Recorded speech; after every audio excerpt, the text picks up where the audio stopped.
reactions. The way the man in the golf cart handled the golf cart and the situation with such a professionalism, as though he had done this before, pinned him under the cart and then got out and stood there and looked at him. I mean, that's just some and he's calm. That's just some professional quality, running someone over with a golf cart. I don't know. I think I'd be too afraid to run somebody over with a golf cart, but he handled it like a pro. And he just keeps going, and then he stops when he should. The fact that they had to wait, the police arrived and no one lifted the golf cart off this man. They just waited for the fire department to show up to lift the golf cart. The fact that he's okay is what definitely makes it funny. But mess around and you find out, I guess. And don't throw rocks through people's windows. They'll run you over with their golf cart. Right, especially if it's this man. We have a picture of him, like you just described, staring at the guy. Can we pull that up? It's there it is, great image. Don't mess with this guy, because he does it. If you mess around, he's gonna make sure that you find out. Although, can we play the video just one more time? Because I want to talk. I want to talk about something that happens at the end. Can we do it one more time? Awesome. Okay, everybody, watch it again. Hey, come on! Hit the brake, hit the brake, hit the brake. Park it.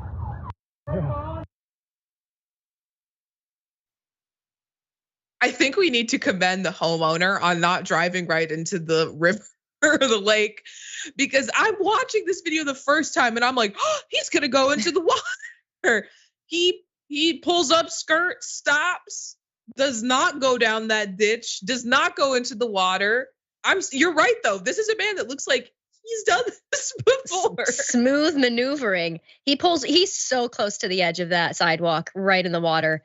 Does not bat an eye, doesn't seem nervous. He just pulls right up, puts the perpetrator under his vehicle and says, yeah, you're gonna wait there until the officers arrive and take care of this on the scene. Right, he's looking down at him like, that's what I thought, sir. Okay, I love that story. Every day, I swear to God, I have a new favorite story. I'll say at the top. Every day I say, this is my favorite story we've ever covered. But it's true every single time. There's a new story that I'm like, this is it. This is the one. All right, though, Miranda, thank you so much for joining me today. This has been so much fun. Why don't you remind the people where they can see you, how they can find you, how they can catch more of your great content? Yeah, absolutely. So I'm on the Breakdown, TYT Breakdown on YouTube, and I also stream on Twitch, and I have videos up on my own YouTube channel, both Bad Gamer Wyatt. Awesome. Well, thanks so much for hanging out today, covering these stories. And thank you to everybody who's watching for hanging out and enjoying these stories along with us. That's all the time we have for today. Stick around because the main show is next right after this. But reminder to come back same time, same place every day. And I'll be back here tomorrow with Dan from the internet. And we're going to have a good time breaking down the stories tomorrow. So thanks for tuning in and have a good night.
All right, welcome to the Young Turks. I am filling in today.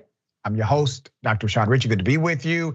We have none other than comedian, author, humanitarian, amazing stand-up comedian, host extraordinaire, Ida Rodriguez. Good day, sister. How are you? I'm good. I'm so glad to be back and to be back with you. Same here. Last time we saw each other, we were in person with each other, ironically. And you did such a remarkable job hosting this amazing event, being comedic and also challenging. So I appreciate all that you do out here. Oh, thank you. I appreciate what you do too. Thank you, sister. All right. First story of the day, corruption. We're talking about United States Supreme Court. Justice Alito has been, well, let's just say, caught. According to a ProPublica investigation, he was the subject to one of these particular disclosure dynamics. It seems as if every Supreme Court justice has at least one billionaire who they ride on planes with. All right, must be nice. Okay, so this was undisclosed. This was a private jet. These things are mandated to be disclosed. So the jet flight to Alaska in 2008 with billionaire Paul Singer and other conservative donors who had business before the court. Alito, for his part, wrote a defensive op-ed, and I say defensive intentionally. He knew the story was coming. He writes an op-ed, and then the story comes out. Well, the op-ed was to create damage control. Anytime a US Supreme Court justice who cannot be mandated to say a damn thing, when they start talking, there's there, guaranteed. All right, that's how this works.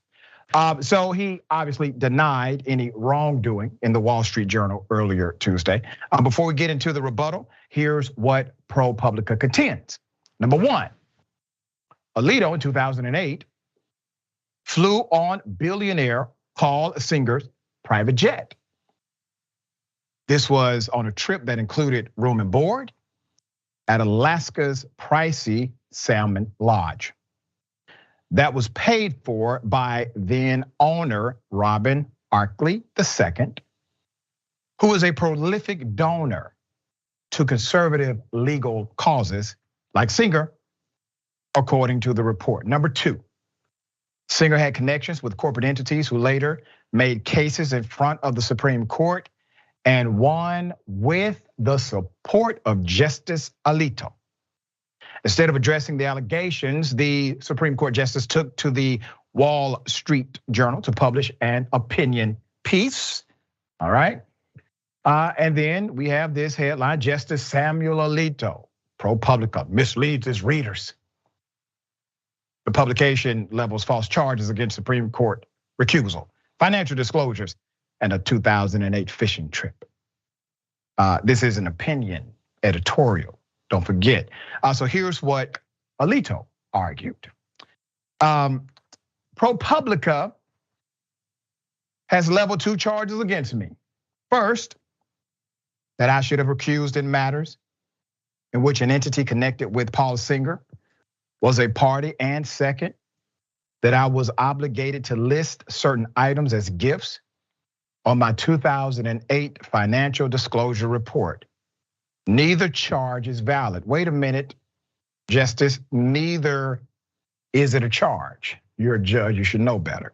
Alito denies knowing of the billionaire's connections, adding that the plane ride was not a significant matter. Not a significant matter, because he was simply taking a seat, according to him, of someone, of a seat that would otherwise be vacant. Someone else would have occupied that seat. And because he occupied the seat, he did not have to disclose because no money, no value, no thing of value was given to him. Now, I want you to follow this insane logic. My recollection is what he says, is that I have spoken to Singer on no more than a handful of occasions. All right, let's mark that. That is confession of conversation, all of which consisted of brief and casual comments at events attended by large groups. We'll note that. He allowed me to occupy what would have otherwise been an unoccupied seat on a private flight to Alaska. It was and is my judgment that these facts would not cause a reasonable and unbiased person to doubt my ability to decide the matters in question impartially. Second, when I reviewed the cases in question to determine whether I was required to recuse, I was not aware and had no good reason to be aware that Singer had an interest in any party. But while defending himself, he did skip some important details that I'm happy to highlight here. Alito omitted the detail that Leonard Leo, co-chair of the Conservative Federalist Society and a key figure in the decades-long effort to pull the US judiciary to the right, actually helped organize the Alaska trip. He left that out. A. Raymond Randolph, a conservative appellate judge, also attended. According to the ProPublica report, Leo invited Singer to join. And asked the hedge fund tycoon if he and Justice Alito could fly on the billionaire's jet. Quote, Leo had recently played an important role in the justice's confirmation to the court, ProPublica reported. Singer and the lodge owner were both major donors to Leo's political groups, end quote. He must have forgotten about it. This, expose comes after a series of investigations. ProPublica has been primary. An early investigation by ProPublica also exposed Clarence Thomas, his involvement with Nazi memorabilia collector billionaire Crow. We all know that. That was front and center. Looks like Crow bought Clarence Thomas, purchased Clarence Thomas's wife, and also Clarence Thomas's mama. There's more. Nonetheless, Republicans, they're defending the justice. So, Ms. Rodriguez, okay, I'm just saying, why is it that they're all caught with billionaires? I mean, what a regular ass millionaire have done? What's funny is they're always caught with billionaires because billionaires run this country. Our Congress is for sale, the presidential seat is for sale, our president is for sale, and apparently now the Supreme Court, the highest court in the land, is for sale as well. And no wonder they don't prioritize nor do they fight for education the way they fight for guns and abortion, because they don't want people to know the judicial process. They don't want people to know how this is supposed to work, so that because people would revolt if they had the information, but they're too busy struggling trying to work jobs so that they can pay to go to the doctor, because healthcare is not even accessible the way that it should be to Americans. But it is unbelievable and egregious to see, a continuous revelation of how compromised our system is. The Supreme Court, which is always supposed to be lauded as the highest court of the land, making these decisions, and it fully, it is available, it is negotiable, and it has a price. And I urge all Americans, whether they are Republicans, Democrats, Independents, Green Party members, or whatever they claim, to be alarmed by this, because if we continue to compromise, it will become standard. And at some point it will affect you too, no matter what your beliefs are, if everything is about being handled by people who are for sale. That's right. And the reality is the rules exist so that transparency can be applied. If we need to connect dots, we can connect them publicly. Those rules are not there. Those disclosure rules are not there for them. They are there for us, okay? That's why they exist. And let me say this, a Supreme Court justice is a de facto lawmaker. Understand, when a Supreme Court makes a ruling, there is nothing that will override that ruling except a future ruling by the Supreme Court. If you can control the Supreme Court, you control not only policy, you control statutory interpretation of law. They create case law every single day. All right, so Tom Cotton had this to say. Let's put it up. Good for Justice Alito to push back against the left-wing hacks trying to intimidate the Supreme Court. Dems took the opportunity, however, to call out the court's corruption. Let's see what Ted says. Americans used to respect the Supreme Court. He's right. They used to rate highest on popularity. No more. Now the flagrant violations of ethical rules and possibly laws by Samuel Alito and Clarence Thomas and potentially other justices, Americans can rightfully ask, has the Supreme Court turned into a cesspool of corruption? Let me pose a wisdom question to everybody. If somebody gave you a permanent job and said, there is nothing that you can do basically that would get you fired. And this permanent job puts you in policymaking position. You're not a millionaire typically, and you get all of these shiny things. It's nothing they can do to you. You know why? Because the Supreme Court does not have an actual statutory document that says, here's what you must do and must not do. You see, every court has an actual adopted ethical guideline that must be adhered to. Even traffic court judges have this. The Supreme Court, however, doesn't exist. They are able to self-govern, something that no other judge in the United States of America has the ability to do. Let's put it up, Sheldon White House. The questions. First, who orchestrated this weird pre-buttal in the infamous WSJ polluter page? And did Alito get help from a PR firm? If so, who paid? Yes, right questions. All right, my dear sister, thoughts. You know, I mean, I'm just in awe of all of this, and the fact that Tom Cotton, is perpetuating this stuff, knowing how important. It's amazing how the Republicans are capable and able to support anything that happens, so long as they feel it is in line with their personal mission and what they want to get accomplished. If this had been one of the liberal Supreme Court justices, they'd be all over them. They would be all over them. The issue that I have with our political system right now is that GOP, they tend to stand in solidarity a lot more solidly than the Democrats and the left do. They will fight to the death for, literally to the death. They killed officers at the Capitol, and those officers took their lives as a result of the traumas and the issues that they felt. They will fight till the end to support their own causes, to get their own agendas, fulfilled. And here we stand divided, constantly, compromised. We have allowed the left to also become negotiable. And so it's just interesting to see the way they stand in the gap for one another, knowing that they're wrong. But the Supreme Court that's the end right there. Like, if the Supreme Court is a joke now, which it is, and it is slowly becoming a big joke, where does the American person look to think that there's any type of justice or order in our lawmaking system? I mean, it's just, America is a joke.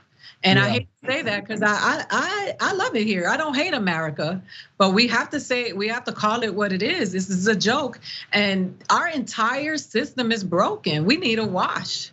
Yeah, and we're learning about these things, but they've been happening for many, many years, right? ProPublica is giving us information from way back when. No telling how many more egregious actions like this have been taken. We will continue to follow, obviously. All right, so this is interesting. Donald Trump, right, talking ish like he typically does, forgot his own policy would have killed the woman he's bragging about rescuing. All right, hell of a thing. Let's go to it. Here it is. On order, you've said you'd be in favor of the death penalty for drug dealers. Yeah. Still the case? That's the only way you're gonna stop it. All right. Big proponent of the First Step Act. Talked about creating death penalty for people who sell drugs right? Okay. He's about to get called out on his insanity and his hypocrisy and attempt to take credit for everything. And here it is. So you were a big proponent of the First Step Act, the criminal justice reform. You even ran an ad during the Super Bowl about it. With gratitude, I want to thank President Donald John Trump. Critics of that law point out that 13,500 people have been released. About 12% of them have committed serious crimes after that. Joel Francisco was serving a life sentence for selling crack cocaine. He was released in 2019, alleged stabbing a man to death, rearrested. Paul Moore, drug trafficker, fatally shot a rival, received a reduced sentence. So there are those, and your opponents are hitting on this. But I focused on nonviolent crime. Yeah, naturally I have more. Do you not find it ironic that the guy from Fox News gave a tougher interview than anyone in the history of CNN with Donald Trump? Okay, so there's more. He can't keep his mouth shut, talking tales on himself usually. Here it is. As an example, a woman who you know very well was in jail. She had 24 more years to serve. She served for 22 years. She had 24. Alice Johnson. Alice. She was in the Super Bowl. High quality, yeah. I said, how many years? And she was on a telephone call, and they were involved in selling marijuana, mostly marijuana. And she got like 50 years in jail. But she'd be killed under your plan. Huh? As a drug dealer. No, under under that? Oh, you mean when I was just talking ish for the base? Oh, okay. When I was talking about killing dope dealers? Damn, why did you bring that up? I had a moment here. Big ups. Big ups for bringing it up and for being quick with it and for being prepared for the damn interview. Now, Donald Trump had a policy proclamation, kill drug dealers. That was his policy proclamation. Then he wants to get credit for releasing drug dealers. The hell? Wait a minute. This doesn't add up. And it is interesting that he stopped. Here's more. It would depend on the severity. It would depend on the severity. She's technically a former drug dealer. She had multi-million-dollar cocaine ring. Any drug dealer, look. So even Alice Johnson in that ad. She can't do it, okay? By the way, if that was there, no, she wouldn't be killed. It would start as of now, so you wouldn't go to the past. No, but your policy. No, they're starting now, yeah. But she wouldn't have done it if it was death penalty. In other words, if it was death penalty, she wouldn't have been on that phone call. Please understand what Donald Trump is offering you. He's offering you, let's say, the same thing that a crack dealer would offer during Christmas. Maybe giving away toys to the local community, handing out turkeys during Thanksgiving, showing to be a very, very just enlightened individual as it relates to these other things. Don't pay attention to this policy. Only pay attention to the shiny object I would like to distract you with. Donald Trump does not care about the ideology of conservatives. He does not care about the ideology of Democrats, progressives, etc. He cares about the ideology of Trump. He's concerned about his own power. He's running for president again in order to exact his power in a way that, one, protects him from criminal penalty, and number two, allows him to amass more fortune in the future. This is why he's actually running. And if you try to contextualize Donald Trump in any other way, if you try to contextualize him in a political framework, he doesn't fit.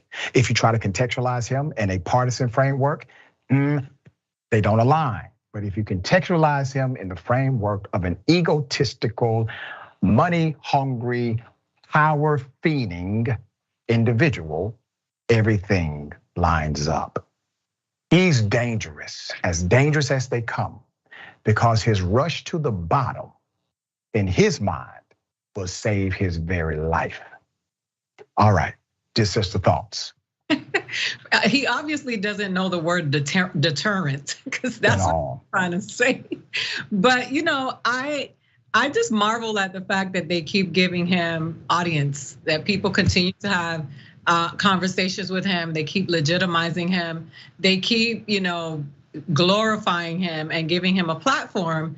And that's very problematic. Donald Trump is an example of, the mediocrity of Americans that are privileged in basking in wealth that came, from on the backs of other people. We already know that he is an opportunist. He's an adulterer.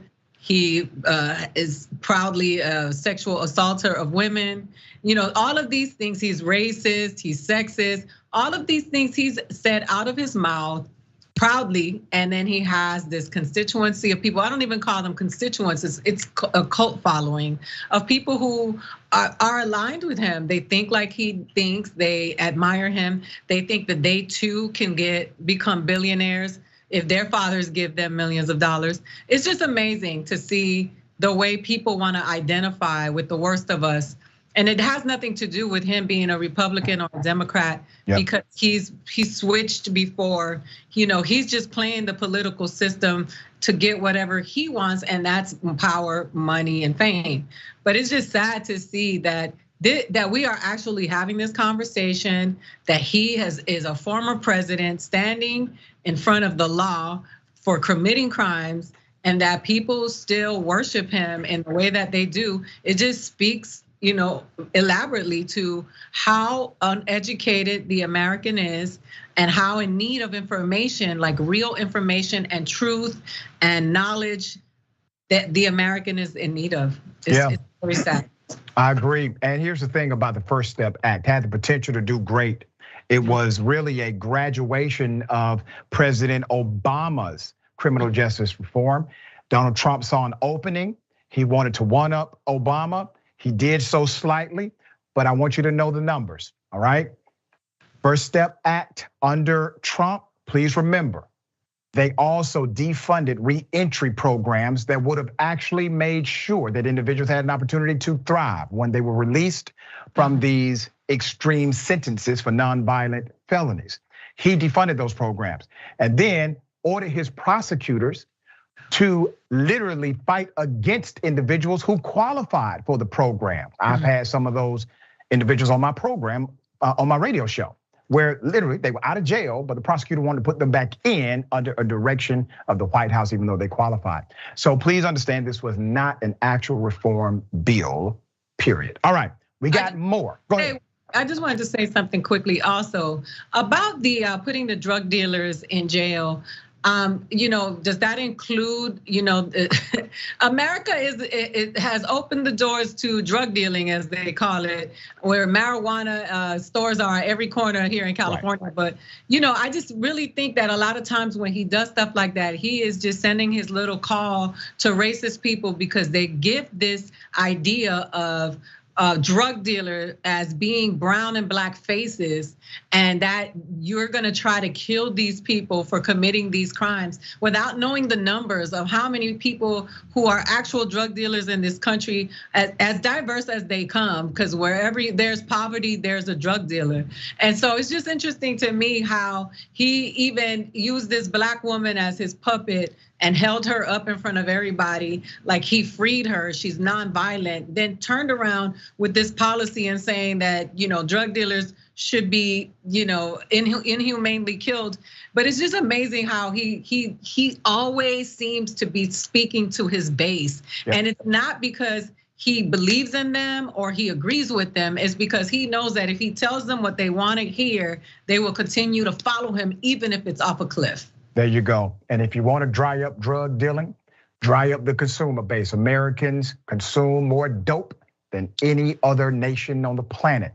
And also, if you would like to create more productive individuals outside of that industry, provide more productive opportunities, education, and skill set training. That's how you solve the problem. We got more on the other side. TYT.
All right, social break. Let me read some of these amazing comments. Thank you in advance. Wolf Dragon Donna. Doc and I, oh yeah. Awesome to see you both. Awesome to see both of you here. XOXOXO. Thank you. Love you back. All right, love you back. Cena Hogaboom. This is a 2-person power panel. Exclamation point. Love it. Thank you for that in advance. Dr. Richie and Rodriguez, jackpot. When are you playing Los Angeles? So yeah, when are you in LA? That's a great question. Tonight. Tonight, that's awesome. At 8:00, I'm at the Laugh Factory, and then I'm off to Minnesota to the House of Comedy in Bloomington, Thursday through Saturday, 5 shows. Thank you for asking. Beautiful. I'm sure people are going to have such a great time. It's a beautiful thing to put smiles on people's faces in this era. And let's go to, yeah, I agree. I think this is Kabuki Dragon, formerly Maui Greg. I really wish these billionaires would take Alito and Thomas on the adventure to see the Titanic. We don't condone violence. But I think if a billionaire requested it, they would ride there. They seem to go wherever billionaires tell them. All right, one more. Mega C, the silver-haired dragon. What so many people don't seem to understand is the meaning of the word supreme. Being a justice on the Supreme Court means that my thoughts and wants take supremacy over whatever the people want. Yeah. You know, the clip of Clarence Thomas, and I'm posing this to you, dear sister, because I have a whole different comedic appreciation for it. Well, Clarence Thomas told us that he likes to get inside of his RV and just go to a Walmart parking lot. He knows it's weird. That's just how he is. Oh, sir, you like to go to, if the RV is a jet, then you're correct. And if the parking lot is a billionaire, then that is accurate. What do you think about statements like that from Clarence Thomas, obviously trying to overcompensate? Pandering to, he's pandering to people that are poor that have to go to Walmart and don't have a choice, and trying to make it a desirable place, as if Walmart is now where people get shot and murdered and an unsafe place. But it's just pandering. You know, it's just this elite class of people who are pandering to the poor so that they.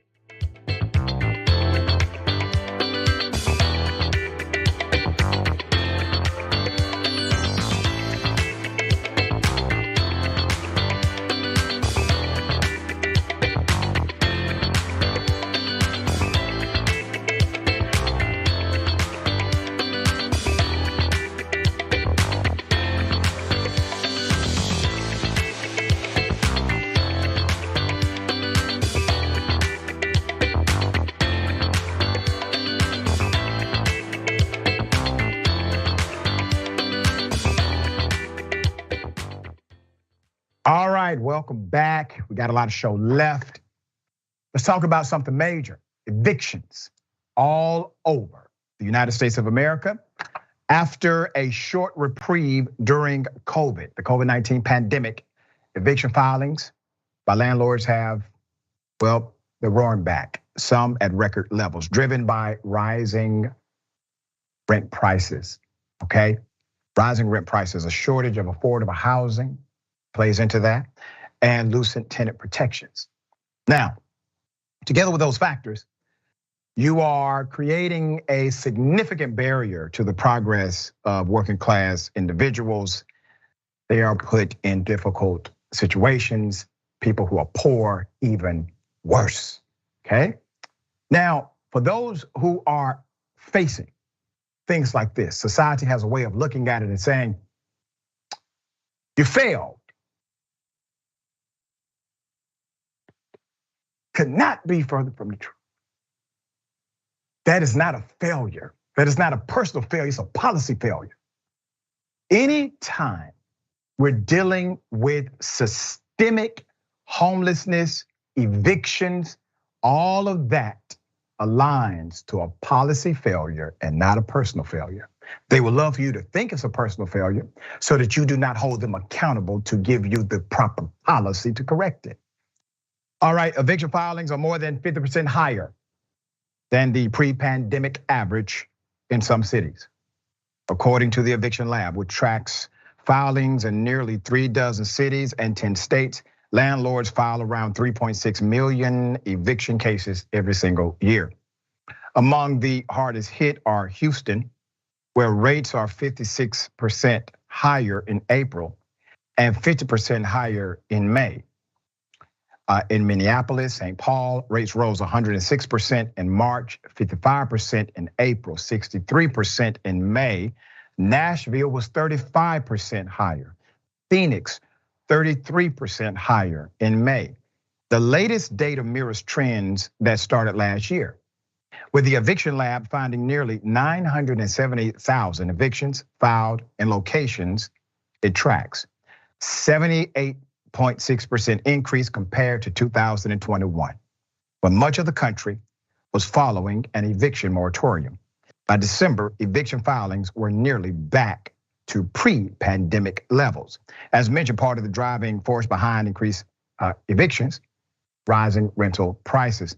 So rent prices nationwide are up at about 5% from a year ago, and 30.5% above 2019. The problem, nobody's making 30% more money since 2019.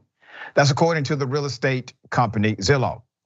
There are a few places for displaced tenants to go, with the National Low Income Housing Coalition estimating a $7.3 million shortfall, 7.3 million shortfall of affordable units, nationwide. So you have a logistical issue just with the available opportunities for affordable housing. The low income tenants can't count on pandemic resources that kept them housed, all right? Once again, that's a policy issue, right? And many have not found steady work, another policy issue. Their wages have not kept up with the cost of affording somewhere to live, another policy issue. What do you think you pay taxes for? Why do you think we pay taxes in this country? It's to pay politicians to figure out stuff. And if they haven't figured it out, that means that they're failing, not you. They are. There's more. In upstate New York, evictions are rising after moratorium lifted last year. 40 of the state's 62 counties had higher eviction filings in 2022 than before the pandemic, including 2 where eviction filings more than doubled compared to 2019. In Texas, evictions were kept down during the pandemic by federal assistance and the moratoriums. But as protections went away, housing prices skyrocketed in Austin, Dallas, and elsewhere, leading to a record 270,000 eviction filings statewide in 2022. These are people. These are not numbers, these are people. Daniel Grubbs Donovan, a research specialist at Princeton University's Eviction Lab says, and I quote, protections have ended. The federal moratorium is obviously over. And emergency rental assistance money has dried up in most places. Across the country, low-income renters are in an even worse situation than before the pandemic due to things like massive increases in rent during the pandemic, inflation, and other pandemic-era related financial difficulties. So naturally, homelessness is rising because of this. So let's talk about it from an actual perspective that grants insight and perhaps remedy. We were able to vaccinate damn near the whole world for free. We were able to provide vaccinations for virtually every American that wanted one, no cost. There are Americans starving right now, and we don't have the money to give them a glass of water or a meal. That doesn't make sense, does it? You see, the reason why the engagement of the vaccine was successful is because they found a collective reason to do so. It was all about political will, not about money.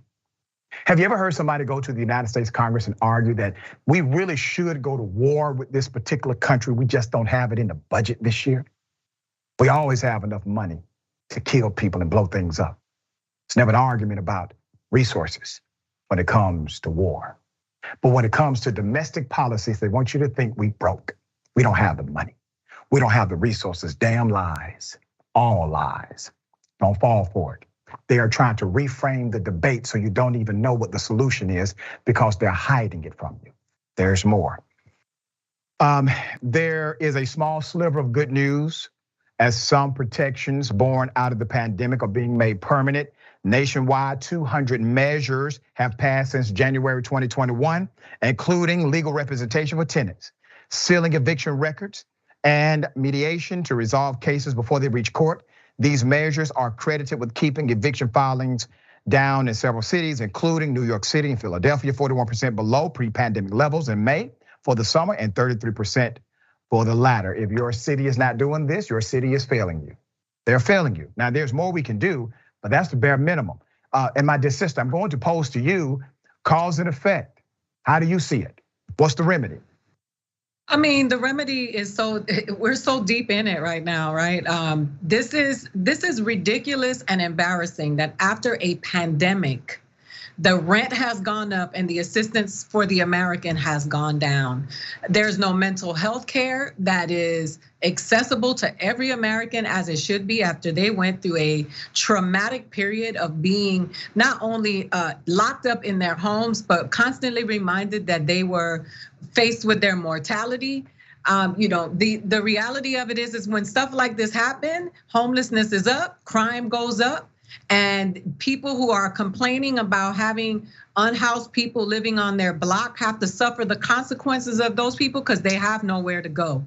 We have money to put museums and artwork inside of airports. They have waterworks inside of airports. I live in an airport. I never stop to look at any of the artwork. I don't need my tax dollars to put beautiful artwork inside of an airport. I need my roads to get fixed. But before I need the roads to get fixed, I would love for the people that are sleeping in my neighborhood to have a warm place to sleep and have some food and some socks on their feet. But the problem is we are so polarized. We've gotten so caught up in political theater that we've forgotten about humanity. And the problem is that we will bite our noses to spite our faces when we vote. And we do not care. We keep the same people in office who misappropriate our funds, ignore our needs. These people who work for us have flipped the script and got us acting like we work for them. And we are not standing up for not even our own communities, because this is a regional issue as much as it is a national issue. And if people in America really took it upon themselves to fire these people who have been in office forever and nothing has changed in your situation, and I beg you to tell me, like, under which administration has life ever really gotten better for Black poor people in this country, brown poor people in this country, white poor people in this country? If you want to get jiggy with it, the reality of it is nothing has gotten better for anybody, and we do not ever use our power to vote in a very local way to get rid of the people who are in charge of the money that are there for the resources of the people in the community. And it's getting old, it's tired. We keep saying this stuff. I don't get nothing from the Republicans nor the Democrats. I know that they are trash on both sides. And the problem with this country is that everybody is negotiable and nobody cares about the average American. And we better do it because they're not gonna do it for us. That's right. Here's the reality. Any economist will tell you that in order for capitalism, especially the corporatized kind we have in America, to thrive, it requires one thing: a permanent underclass. It requires that. Individuals who are willing to work for very little in order to give a corporation very much. And this is a structural design. It's intentional, okay? Philadelphia, I gotta highlight this, 70% of more than 5,000 tenants and landlords who took part in an eviction diversion program resolved their cases. 70% is a high number. That's called a successful program. The city also set aside $30 million in assistance for those with less than 3,000 in arrears, okay? And started a right to counsel program, doubling representation rates for tenants. But in New York City, the cost of rent, stabilized apartments are set to rise for the second year in a row. So that dip in eviction filings may soon rise from where it's at today. So you have one policy counteracting another, but at the end of the day, this is a policy discussion. This is not a personal failure of anyone, all right? Okay, unpopular opinions, all right? Next, we got it. It's going to be interesting. Got more on the other side, stick and stay.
All right, good to be with you. Let me read some of these amazing comments, all right?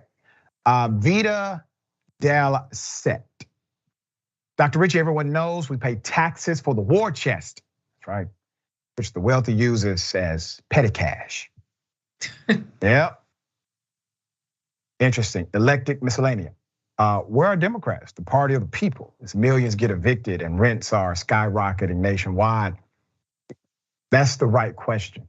Okay, so there's this game that Democrats and Republicans play. We will argue over, let's say, a transgender student in Birmingham, Alabama. And this cultural argument will show them to be opposite as far as sentiment, ideology, philosophy. And then when they go to Congress, they vote the same way economically. They vote the same way on higher education policy. They vote the same way as it relates to what happens to your taxpayer dollars, while pretending that they are not two sides of the same coin, okay? That's the game they play. All right, Ashura Izumi. It's a failure by the government, just like what happened during the Great Depression. Exactly, precisely.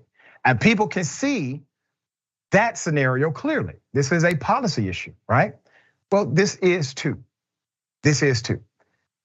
Trista, Supreme Court Justice, it's the best job in America. In session only 6 months a year. Clerks write all the opinions and you get your own billionaire sugar daddy. That's right. Come on down, you have won the prize. And here's the other thing, they get to choose what cases they look at and don't. In other words, they get to choose their work hours, okay? They get to choose their work hours in addition to all of these other perks. Got time for one more. All right, this is interesting. Ashura Izumi again.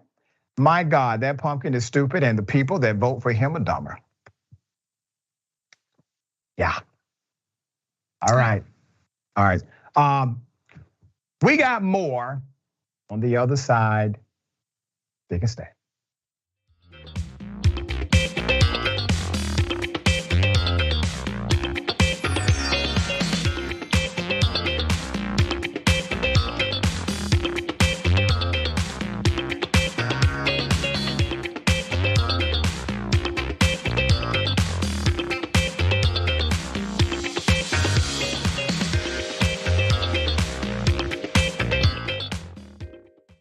All right, welcome back. Chris Christie, the man who is bold enough to go after Donald Trump, but was afraid of him a few years ago and empowered Donald Trump to basically violate the country for 4 years.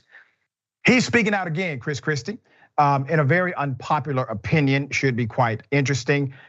He has admitted to being a proponent of slashing Social Security, which, by the way, every conservative has basically said they would until they are called out on it. Here it is. We need to deal with Social Security because 2034, 24% benefit cut. There are millions of people in this country. You won't talk about that if you're the nominee. Of course I will. I'm talking about it right now. Once again, we don't have enough money for those who have worked their entire lives in America. We don't have enough money for them. We got to do something. We have to increase the age, decrease the amount, put it in a private equity firm or whatever the hell they're proposing today. But once again, they will have enough money to kill as many people as they choose, to bomb as many countries as they deem necessary, but not enough money to take care of Mama them, who paid everything already. According to a recent Ipsos poll, nearly 9 in 10 Americans oppose reducing spending on Social Security or Medicare. All right, share of US adults who say they oppose reducing spending in select areas. Look at it. Look at it. Now, stay there for a minute. Keep that graphic up because I want to make a comparison here. When your elected leaders are people who are asking for you to vote for them, remember what they're asking for. They're not asking for a vote. They're asking for you to allow them to represent you. Let me say that again. For you to allow them to represent you. If you do not believe there should be a reduction in Social Security and Medicaid, you should not vote for a person who will represent that value because it's contrary to yours. But we still have this happening with guns in America. We have it happening as it relates to a woman's right to choose in America. Literally, there are people who say, vote for me, I'll represent you, but I won't represent that value. And I won't represent this value. I won't represent that. And they still get elected by the same people that would say they disagree with the values of the individual they just voted for. There's more. 88% oppose cuts to Social Security and Medicare. That's what it is. 76% oppose cuts to Medicaid and food assistance. And coming in below both of those, 66%, they oppose cuts to national security. All right? Isn't that interesting? A YouGov poll found that Social Security and Medicare are among the most popular, they call entitlement programs. Democrats and Republicans both view each of them more favorably than not. And let me correct the record. An entitlement program is not what you already pay in. You are, let's say, a corporation. If you are a corporation and you get a tax abatement benefit because you're just a corporation and the state likes you, that's entitlement. Now that's a damn entitlement program for your ass. That kind of program, we don't even understand. We've never experienced that kind of program. But these programs exist all over the place. And we don't ever contextualize it as an entitlement program for them. A majority of Americans, 57%, say Social Security should be given more funding. 1 in 5, 21%, want its funding to remain at current levels, and just 11% would actually want it to be reduced. 66% of Democrats want Social Security to get more funding. 54% of Republicans want the same damn thing. More funding, not less. More funding, not less. But once again, 96% of Americans believe that police reform is required. Over 90% of Americans agree with having background checks for folks that buy all guns. They're not representing you, is my point. If the majority of Americans believe in these things and there is not one single piece of legislation taken seriously to promote these values, we have a disconnect between all political classes and us. Dear sister, thoughts? Well, Man, it's really unfortunate the way we treat the elderly in this country, and people that are in their 60s and 70s are still working in America because they cannot afford to live off of Social Security. My mother's on Social Security and I have to support her. I think it's embarrassing. I think it's sad. It's become this American view or this American thing when I come from people that come from different countries and they'll say Americans don't care about the elderly in Asia. They revere and respect the elderly in Africa. They revere and respect the elderly everywhere else. But in America, it's like, you are only valuable as long as you are making money for these corporations. But those people work for that money. Social Security is a benefit that you earn from the taxes that you paid while you were working. And imagine all of you people who are voting against it now, where your dollars are gonna go when you become older. This whole idea and attack the ageism in this country, it is the one acceptable ageism that doesn't, ism that doesn't have any consequences. It is just so awful to hear. But like you said, the majority of people in this country do want Social Security. Most of us want it to go up because we want our elderly to be cared for. We want we want their needs to be met. Most of us do know that welfare and food stamps is essential for some people's survival so they don't end up on the streets and enjoying the unhoused. I think that the majority of the people in this country are not rich, are not driving G-Wagons, do not have an excess of diamonds and can take trips whenever they want. Most people in this country are working. We respected them during the pandemic because they were risking their lives for us and we called them essential. Now we have forgotten about them. They're getting evicted and losing their homes. And we continue to have the same conversations over and over again ad nauseum and nothing seems to change. And at some point we have to be accountable for our actions. And when we talk about actions, I'm talking about voting, because Republicans nor Democrats have made the world better for any of us. They are doing, like I said, political theater. They're tweeting. They have time to go out. When they decide that they are not in session, they go and do the things that they need to do. They have healthcare. Their kids go to the best schools. They live in the good neighborhoods. They have the nice clothes. They live the better lives. And here you are, American, struggling for your basic needs, and you continue to employ these people who are supposed to be working for you. At some point, we have to do something. Social Security is essential. Our elderly need us to take care of them the way they took care of us, as you said, but we're not doing anybody a favor. These people worked for that money and they are entitled to it and they should have more of it. Absolutely, 100% concur. And you made some powerful points that I want to highlight. Essential workers, man, it was a great terminology, was it not? But I hated to remind essential workers of this one thing. If they don't give you essential pay, that's right, don't fall for them really believing you are an essential worker. You are a necessary worker for them to keep their bottom line going, to be a catalyst to their interest. But if you were essential, they would provide you with the essential resources, the necessities required for life, but they won't. And to your point about electing individuals who cannot understand our environment, where we come from, our experiences, keep in mind, everybody is a collection of 3 E's, me included. Experiences, exposures, and environments. That's who we are. That's all we are. We are experiences, exposures, and environments. We have come to a place where we elect good branders. They can brand themselves as if they are so connected and down with your cause. But look at where they come from, what they have come through, what they have endured, what they have fought for, what they have sacrificed, what they have changed when nobody was watching. Experience, exposure, and environment.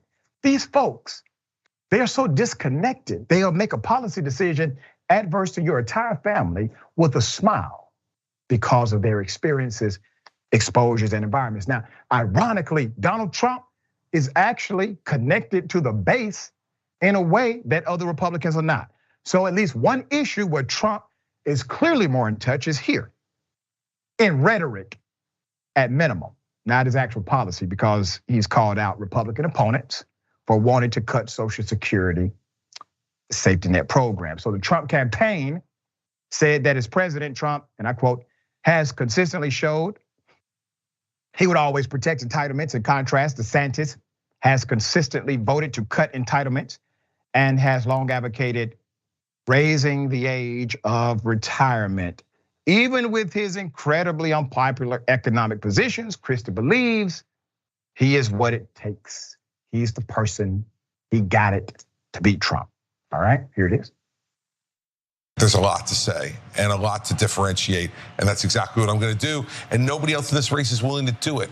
They're afraid to do it, or they're unable to do it, and we're going to do it. Why is that? Well, I think over time, Donald Trump has cowed a lot of people, Becky, and people get upset about being called names in public.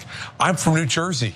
I get called names in public all the time. It doesn't matter. I'm used to it. And I've known him for 22 years. I think the difference is most of the people in politics have only known him for 8 or 9 or 10 years. I've known him for 22 years. I'm not afraid of him. He's a paper tiger. But he called you names too. And you didn't do a damn thing about it, sir. See, that's how I would have answered Christie in that moment. All right, my sister, what's your thoughts? No, I was like, didn't he go get his dry cleaning or something? Didn't he say damn. Dry cleaning? It's so funny how everybody's like so bold and talking about the differences of this one and the other one. The reality of it is this is all garbage. And that to sit there and advocate for Social Security to get cut or to be, reduced or whatever it is, because you got a 401k, you got a pension, you got all the protections that a lot of people don't have. So you can advocate for Social Security to be less than for those people. It's so just wrong and it's so disgusting, man. The people in this country are struggling. They're struggling, and it's in the mind too, because they voted for that military spending because they're being constantly reminded that we are under attack, that we're in danger. The propaganda is always having the American live in fear, but it's also so sad that they are in a state of not knowing that they're voting against their best interest because they don't know any better. And when you don't know better, you can't do better. There it is. All right. Very well said. We got more on the other side. Stick and stay.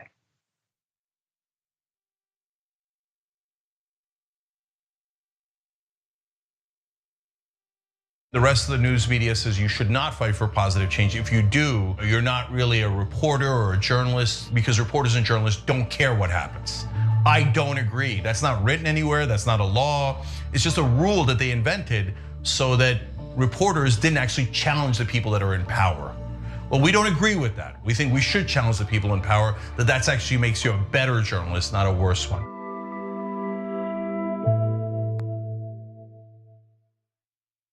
Everywhere you look, things are getting more expensive. Here at TYT, we understand this. That's why we're not gonna price gouge you or use inflation as an excuse to raise our prices. A TYT membership is not your typical subscription, but basic membership is still just $4.99.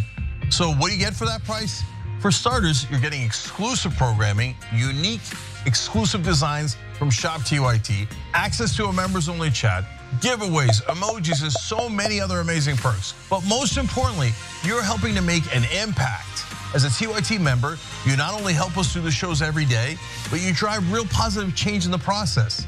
In 2017, we helped to start Justice Democrats right here on TYT. That's a group that got a dozen progressives elected into Congress. That's amazing, you did that. Your support also funds TYT's very own investigative reporting. Just recently, our reporters exposed the Fellowship Foundation and pressured lawmakers into boycotting that bigoted event. Isn't that amazing? We raised over $30,000 for Jackson, Mississippi, and delivered clean water to thousands of people in need. Our petitions, polls, and community of activists help keep the corruption of Washington in check.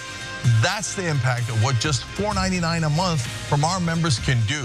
And we're just getting started. Positive change doesn't occur overnight, but with your contribution, we can make it happen together.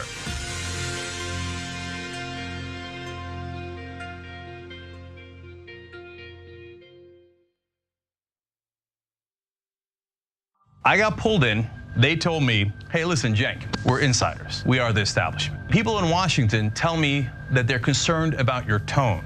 We think that there's a better role for you, and it's not in 6 o'clock. The problem with the mainstream media is they're desperate to get access. They don't challenge the government. They don't challenge power. We're supposed to challenge the government. That's the role of the media. Components that corrupt our politicians, I think, also corrupt mainstream media. It's really difficult for cable outlets to talk about things like income inequality, wealth inequality, when the advertisers that are funding their shows are the same corporations that want to ensure that the same system continues. People watch digital media or new media, they get a completely different message. They focus on the issues that matter or resonate more with the constituency. We need to know one thing. Is the corporate media incompetent? Corporate media, I can't hear you. Establishment press, where are you? I can't hear you. But the media's position I am clear on. Everything is pro-war, so everything is just framed that way. In this case, I mean, war is inevitable, right? I mean, the defense contractors should get a couple more $1 trillion.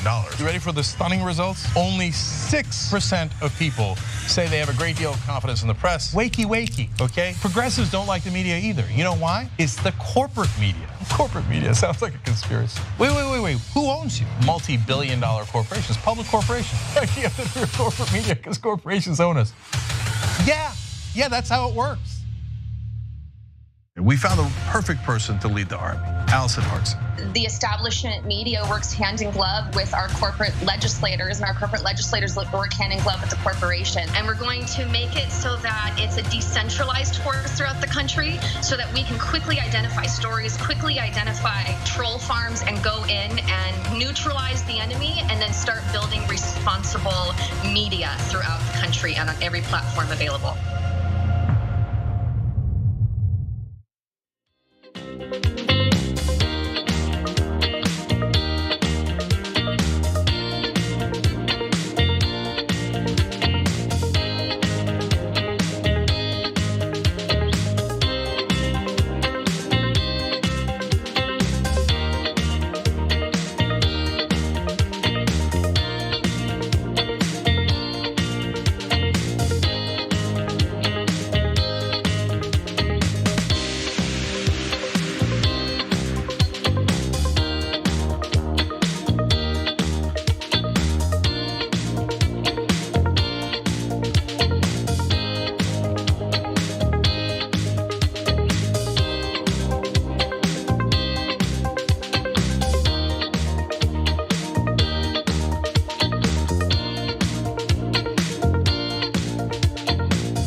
Welcome back to the Young Turks with a new panel.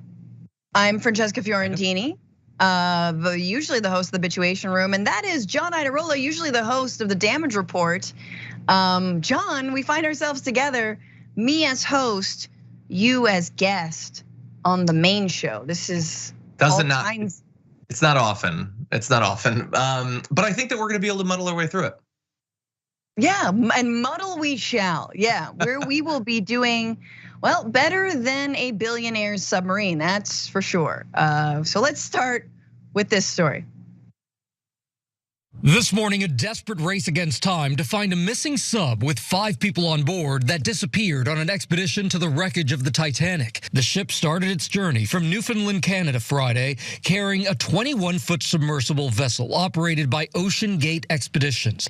On Sunday, that submersible started what was supposed to be a 9-hour journey to the Titanic's wreckage and back, going 13,000 feet below the surface. But the vessel lost contact with the ship an hour and 45 minutes into its dive. That's right. The search is still underway for Ocean Gate's vessel, the submersive, not a submarine, a submersible, which is carrying people to the site of the Titanic crash and the remains of the Titanic, or it was at least. Now there's a massive rescue mission underway. It includes multiple American and Canadian agencies, including the US Coast Guard, that reported today that they are still searching thousands of square miles. Basically more about the actual Titan. There's a reason it's a submersible and not a submarine. It's 21 feet. It's called the Titan. It has the capacity to stay underwater for only 96 hours, according to its specifications, giving the 5 people aboard until Thursday morning. That's tomorrow morning before air runs out. One pilot and 4 passengers were inside the submersible early on Sunday when it lost communication with a ship on the surface about, again, an hour and 45 minutes into that dive. This is a big story for multiple different reasons, but obviously the main one is folks are dying currently, and we don't know where they are. And there are apparently buoys that emit sonar rays that are being utilized in order to find them. There are reports that they have heard a sound deep in the ocean, but it's not easy to actually go that deep. So it will take a while before they are found, and who knows how they will be and what condition they will be in. For context about how deep we're talking about and how difficult a rescue would be, if the Titan is on the ocean floor, the rescue effort would be difficult because of extreme conditions more than 2 miles below the surface. The Titanic itself is 12,500 feet underwater, where light does not penetrate. Only specialized equipment can reach those depths without getting crushed by the massive water pressure. Now, it's really interesting because it might not actually be on the ocean floor, right? So if the submersible experienced a mid-dive emergency, the pilot could have released weights to float back to the surface. But here's a catch. Absent communication, locating a van-sized submersible in the vast Atlantic is challenging. And while if it gets to the surface, this is important to know, they still can't get out. This is not like the movie Gravity, where there was an ejection button, there was a way to get out, you're panting on the shore, all that beautiful cinematic. No. They cannot get out of that submersible because it is bolted from the outside. So someone would have to go rescue them. So again, unclear whether it is underwater or above water. It seems like there have been sounds though emitting from underwater. All right, who's on board and what the hell? Those on board the submersible, it's the highlight of a tourist expedition that cost $250,000 a person, and it included British billionaire Hamish Harding, 58, Pakistani-born businessman Shazda Daoud, 48, with his 19-year-old son Suleiman, who are both British citizens. The 77-year-old French explorer Paul-Henri Nargolet, and Stockton Rush, founder and CEO of the vessel's US-based operating company OceanGate Expeditions, is on board. And that is very important for what I'm about to tell you now, because it turns out Stockton Rush, he's been known to sort of poo-poo certain regulations that could have prevented this incredible emergency and the effort that is underway from happening in the first place. In fact, a lot of people had been warning that this very thing could happen. In 2018, more than 36 people, including oceanographers, submersible company executives, deep sea explorers, warned that they had unanimous concern about the craft's design and worried that the Titan had not followed standard certification procedures. In a 2019 blog post, however, which solid blog post, the company said that, quote, bringing an outside entity up to speed on every innovation before it is put into real world testing is anathema to rapid innovation. John, before I move to you, just the overall thoughts on this like journey in and of itself. You are an adventuresome guy. You're into sci-fi. You went to the North Pole. You did a lot of things. The fact that this kind of expedition exists in the first place, I just want your thoughts on that.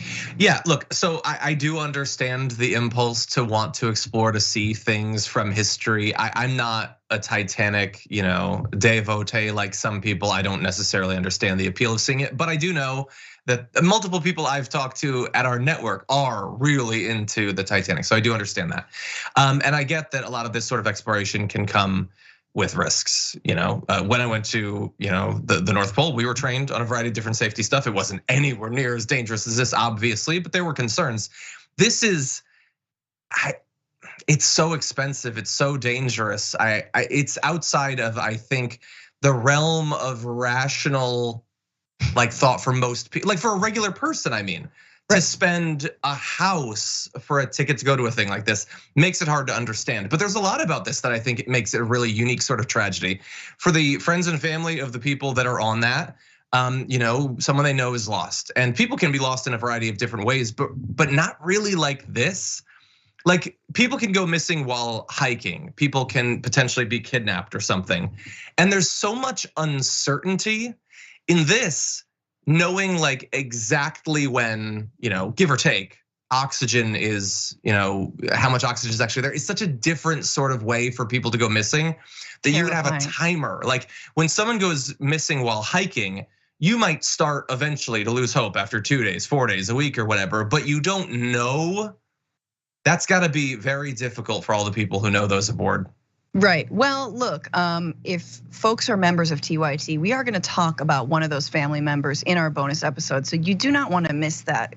But I did want to give more context about this guy, Rush, Stockton Rush, the CEO of OceanGate, and give you a sense of what this Titan actually looked like. Because a lot of folks are raising some eyebrows about him, casting aside the amount of regulations that OceanGate had to go through. And here is what it looked like on the inside. This is from CBS about 6 months ago. Take a look. Inside, the sub has about as much room as a minivan. So this is not your grandfather's submersible. We only have one button, that's it. It should be like an elevator. It shouldn't take a lot of skill. The Titan is the only 5-person sub in the world that can reach Titanic depths, 2.4 miles below the sea. It's also the only one with a toilet. Sort of. And yet, I couldn't help noticing how many pieces of this sub seemed improvised. We can use these off-the-shelf components. I got these from Camper World. We run the whole thing with this game controller. Come on! That's right. One button, like an elevator, and a game controller. What is that, John? A PS5? I don't know. It looked older. I don't know. It looked quite old, but that is the so-called innovation that OceanGate CEO is touting there just a few months ago. This is a guy again who said that a lot of these regulations are ridiculous, considers himself an innovator, and now they're lost. John, thoughts?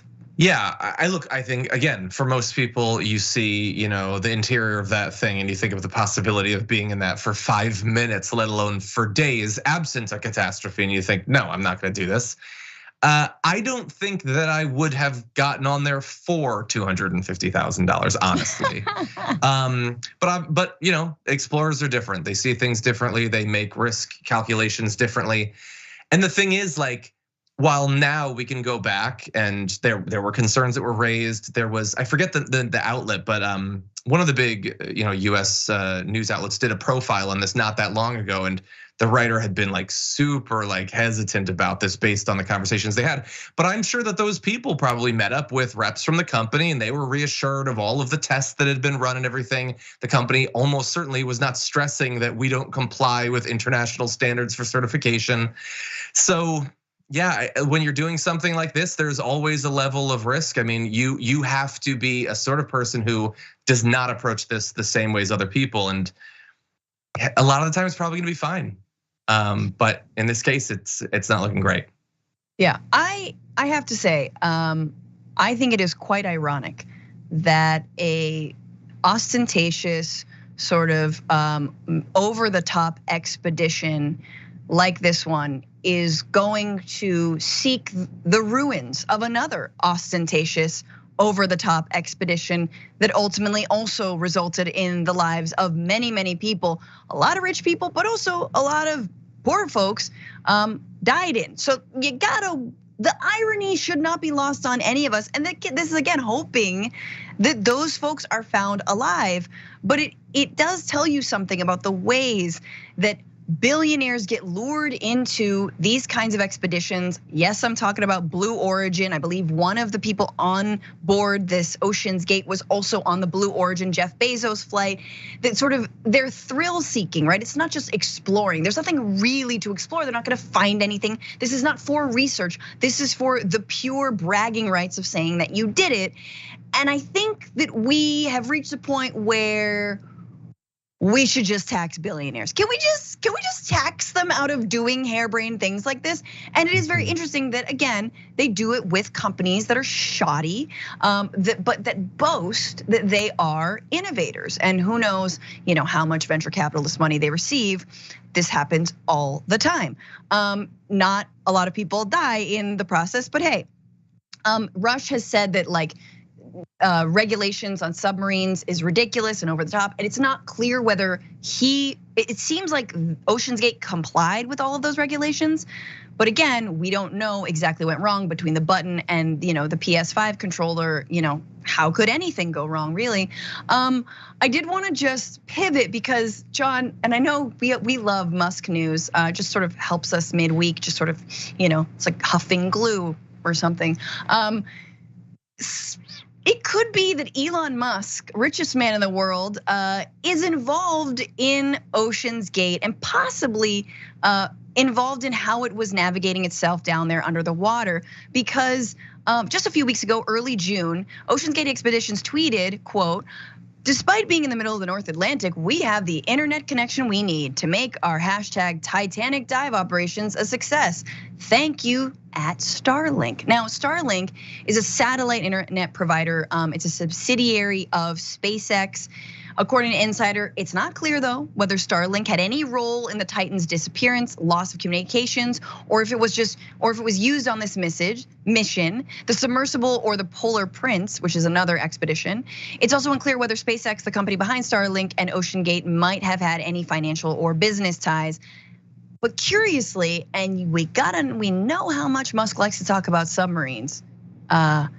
Neither Starlink nor Musk has spoken about the missing passengers on the Titan, nor clarified whether there was a relationship between the OceanGate and Starlink. It's been completely silent, like the bottom of the ocean floor. Oh my God. John? Yeah, I have no idea. It's entirely possible that they were using Starlink like a lot of people and organizations could, and they decided to tweet at Elon Musk because when any random person or organization does that, there's like a 1 in 3 chance that the richest man in the world just replies. The odds go up if you say something racist or anti-Semitic, but you always have a good shot. So it doesn't mean that they had like an actual relationship with him or the organization. And I don't even know like functionally in terms of the technology, what that would even look like. Like it's one thing if you were to say they have something that when they surface, they can connect. I'm not even sure about that, but how deep possibly could the signal from one of those satellites go? I mean, that's the whole issue here is that at that depth, there's almost nothing that can communicate. I've read like tech rundowns of what has been used to communicate, globally with like our nuclear submarines, and it's ridiculous. It's like they're trailing an antenna like 5 miles long for like this ultra low frequency thing. So I imagine it was not an important part of this. As much as ready as I am to pin any international catastrophe on Elon Musk, I don't think this one yet should be on his shoulders. Yeah, TBD, all right? I still hold out hope. No, but just for some context, guys, because it's a saga. Everyone's following it. There's roundabout coverage. Again, just like other billionaire expeditions to the outer space. Somehow our media love this kind of story. And I think it's important to put it in context for when other people go missing on the ocean. So this is from Charles Lister, who is tweeting along with a lot of other journalists and folks, reminding us that last week a boat carrying around 750 desperate refugees sank off the coast of Greece and only 104 survived. Today, a search is on for the Submersible carrying 5 wealthy individuals in the Atlantic. Both are tragedies, but one achieved hour-to-hour media coverage. Guess which? And there is a photo of what is, I believe, a trawler, a fishing trawler.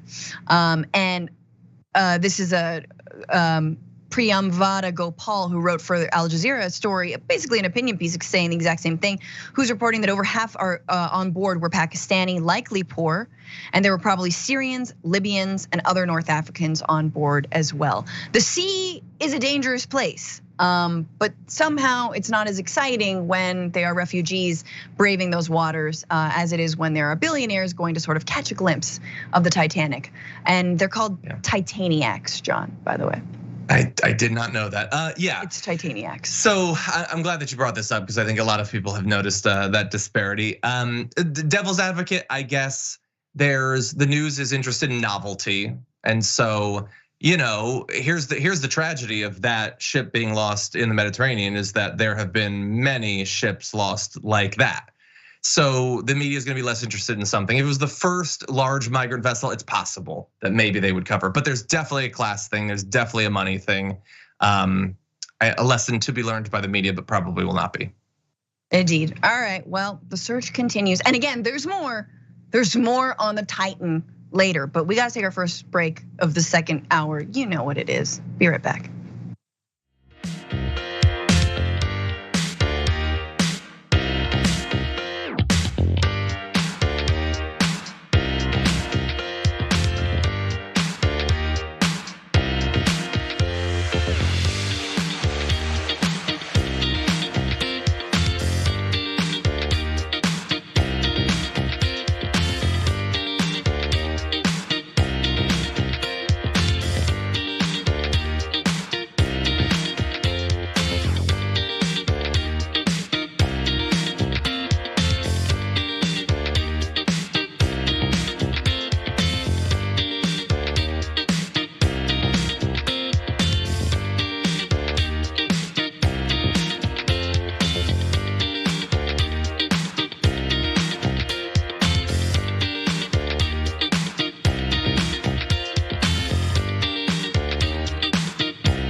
Okay, here for the social break with you all. The Peanut Gallery, TYT member comments.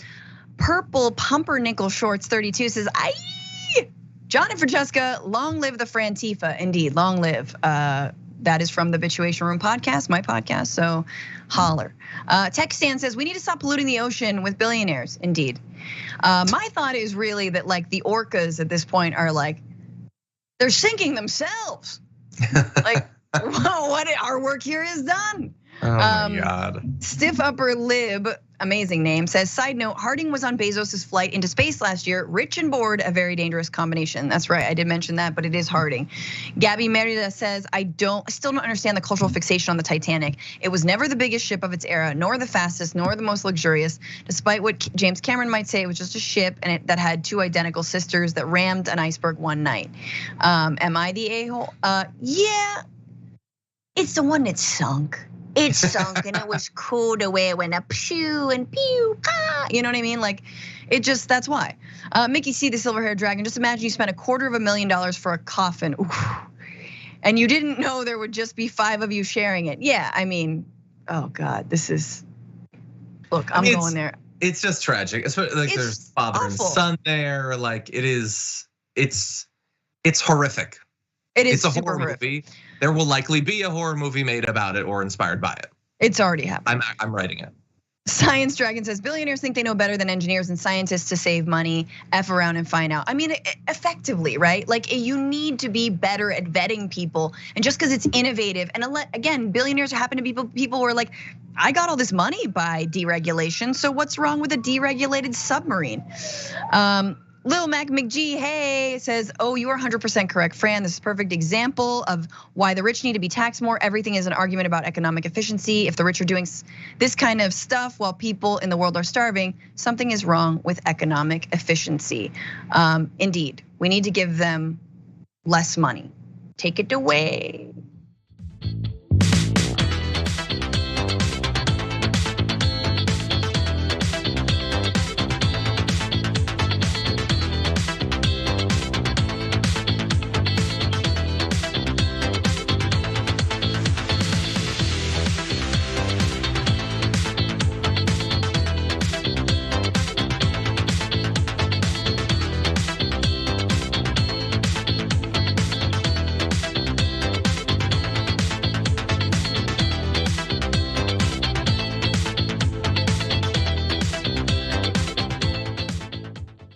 Welcome back to TYT. Francesca Fiorentini, John Idarola. Ooh, we got a spicy story. It turns out there's no honor among MAGA. And especially not between Marjorie Taylor Greene and Lauren Boebert. All right, this is worse than Mean Girls. This is congressional Mean Girls, and it's only getting crazier. And according to several sources, multiple sources who spoke to the Daily Beast, it appears that Marjorie Taylor Greene called Lauren Boebert a bitch. That's right, even maybe a little bitch, okay? This was over something that you will never guess, but it was over who would introduce articles of impeachment for President Joe Biden. Yeah, that is, you'd think they might agree and like get together and work together, but no, again, this is MAGA we're talking about, and there can be only one America's Next Top. So there is no video, there's source, this is source evidence, but there is video of the conversation without audio. So I just wanna play that. This is from C-SPAN. So take a look and we can talk about what we're seeing right here. So there's a little bit of a hair flip from Boebert. Marjorie Taylor Greene's back is to us, gesticulating. Lauren Boebert's mouth is wide open now. Her eyes seem to shoot open. Yeah, there's a little bit of a, well, you didn't have to use that language with me. Well, it's true. There are witnesses. There's people really close by. There's a woman over there who seems to be like she wants to get involved. That was special for the podcast audience. Listen to TYT as a podcast, by the way. But what happened there, okay? So according to two sources, the exchange you saw and a third familiar with the matter, the back and forth began when Boebert approached Greene, then seated in the chamber and confronted her over statements you made about me publicly. All three of the sources said Greene called Boebert a bitch. One of the sources said Greene called her a little bitch. According to two of the sources, Greene then stood up and alleged that Boebert copied my articles of impeachment, to which a Colorado lawmaker fired back, not literally, although, I don't know, she's probably packing, that she hadn't even read Greene's resolution. And then she said, quote, I've donated to you, I defended you, but you've been nothing but a little bitch to me. Oh, this is Greene, I'm sorry. I've donated to you, I defended you, but you've been nothing but a little bitch to me, Greene told Boebert, according to the source who witnessed the exchange. And you copied my articles of impeachment after I asked you to co-sponsor them. You copied me after I asked you. Wow. This is some deep, this is bad blood, guys. Okay, so according to a GOP lawmaker, quote, I heard Marjorie call Boebert a bitch right to her face. The lawmaker was granted anonymity by the Daily Beast to speak freely about the argument. Okay, Marjorie, we're through, Boebert then said, shrugging her shoulders. With Boebert's back turned, Greene responded, we were never together. That's like a great way to end the scene. Boebert walks away and then Greene mutters that and you know that it's not over. We're never together. Jesus. John? God. Look. I mean, let them fight. I don't believe in this sort of anti-feminist, line, but like cat fight, like I'm here for it every moment. Yeah, so I'm gonna try to avoid playing too much into that, me being a guy and all. But she's the one who decided to call her a bitch. She could have called her all sorts of different things. Lots of people do. Isn't it weird? The thing about calling someone a bitch is that it's really bad, obviously, and yet it's the thing you can say on TV, which we're demonstrating. And somehow, despite it being really bad, when you add little, which is a perfectly fine word to say, it makes it way worse. Oh yeah. Isn't that weird? You add something not spicy, but the end result is spicier. I don't know why. It's very villainous, right? You little bitch. It just, look, one of the things that we're gonna have to figure out through the course of this conversation is, which team are you on? Oh my God, this is like what, I mean, this is very old, but it's like Team Edward or Team the other Jacob. Snowden. Yeah. Oh, sorry. Yes. Yeah, Team Edward Snowden. Yes, those. Or the Team CIA. Ron, Team Hermione, or Team Harry. Team NSA. Yeah.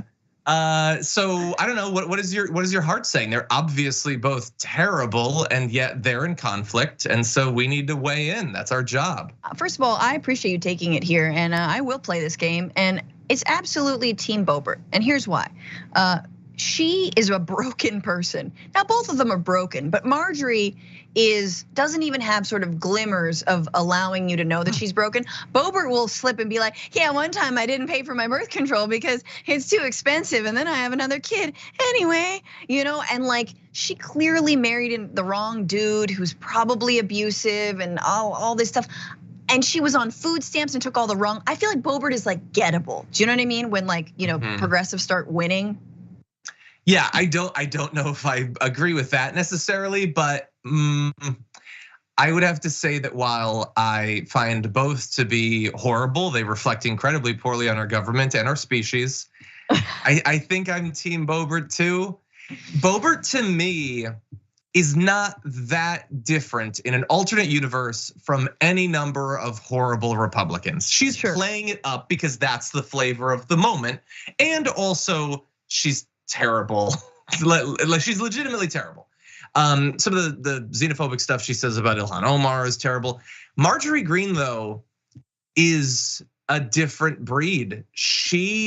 Like the stuff that she admits to believing in publicly is bad enough. Can you imagine the stuff that she believes that she doesn't talk about? She's one of the dumbest people that America has ever had to contend with on the national stage. I think that she's crueler than Boebert. Yes.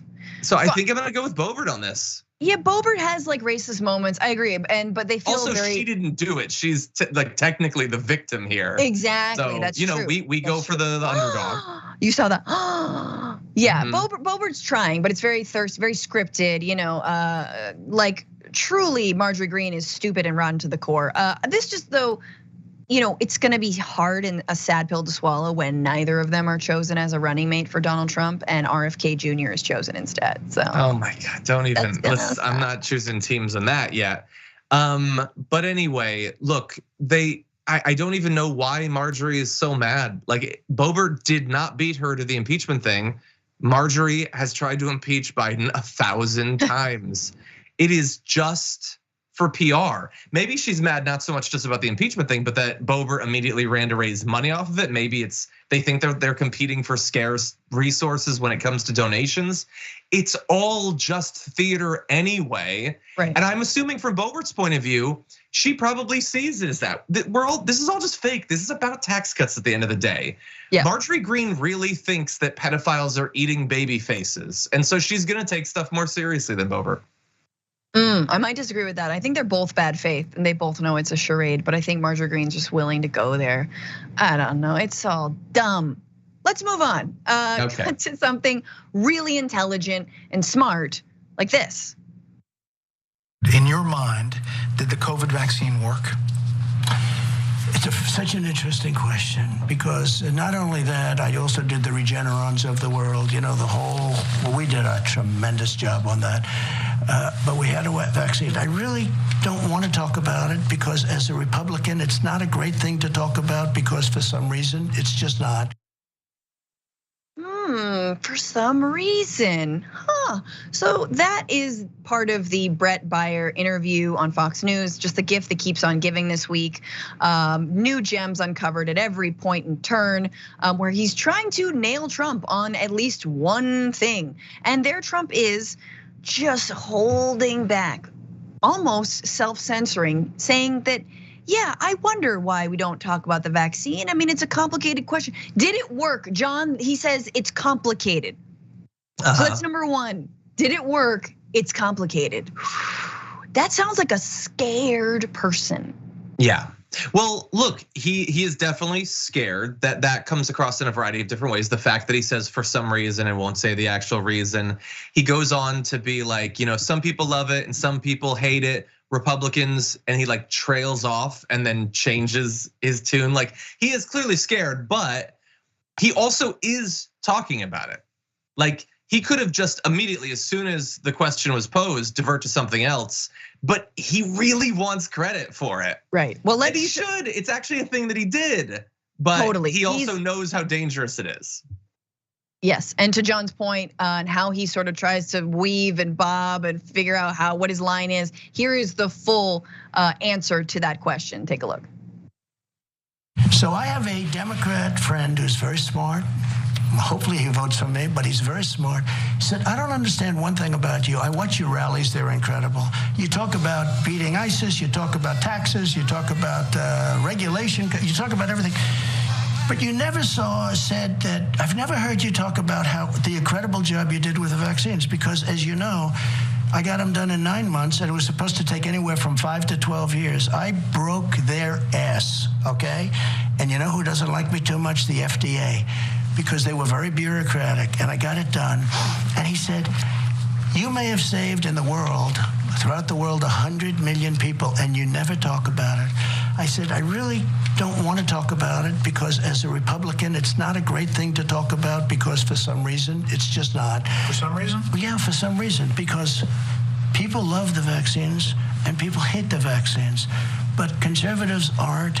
And I understand both sides of it, by the way. I understand both sides very well. But you have a lot of people that love the vaccines. I mean, you do. They happen to be more Democrat than they are Republican. That's why I asked the question. But you have a lot of people. There are people that say I saved 100 million lives. I don't even talk about it. I don't even talk about it. If you say, because I'm humble, except now I'm talking about it, 100 million lives, and we'll talk about that. It seems like 100 million is the only number that he can sort of hold in his head at one time when it comes to COVID-19. But there you had it, John. Like, he's almost like saying the Democrats like him for it, Republicans don't. He doesn't know why. He doesn't actually say they're anti-vax. At all. At any moment does he say that because they think it causes blank, they think no. And in fact, and this is what I picked up on, obviously the phrase, we broke their ass, when Donald Trump says that, you immediately want to take 5 showers or 100 million showers in his words. But he's saying that he hurried the FDA for approval, which I think under the circumstances was the right call. It was important. And yet, so many conservatives, they're mad that they believe that the FDA did like a shoddy, like fast-paced job or whatever, they just completely sped it through, and that's why it's not trustworthy. So he's kind of echoing and taking credit for one of the very points that some anti-vaxxers point to as to why they refuse the vaccine. Yeah, they definitely say that that's one of the reasons they don't like the vaccine. So to whatever extent that is an honest expression of their thoughts, they should be very angry at Donald Trump. But Donald Trump should not be worried.